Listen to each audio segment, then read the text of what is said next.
"What do you mean, sir?" "Waiter," said Drummle, by way of answering me.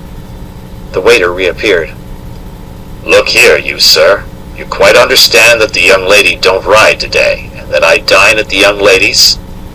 "Quite so, sir." When the waiter had felt my fast-cooling teapot with the palm of his hand, and had looked imploringly at me, and had gone out, Drummle, careful not to move the shoulder next me, took a cigar from his pocket and bit the end off, but showed no sign of stirring.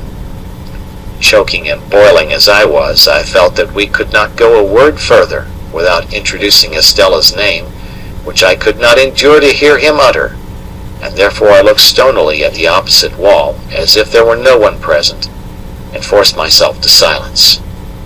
How long we might have remained in this ridiculous position it is impossible to say, but for the incursion of 3 thriving farmers, laid on by the waiter, I think, who came into the coffee-room unbuttoning their greatcoats and rubbing their hands, and before whom, as they charged at the fire, we were obliged to give way.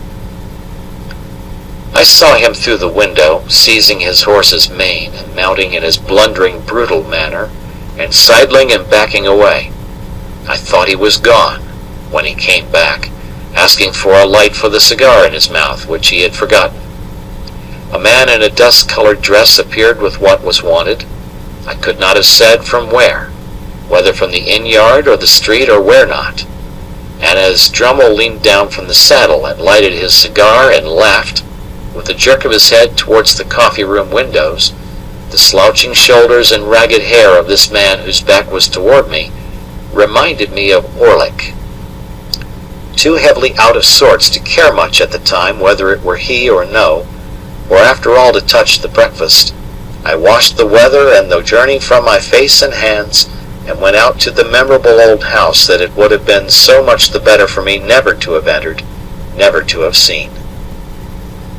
End of chapter.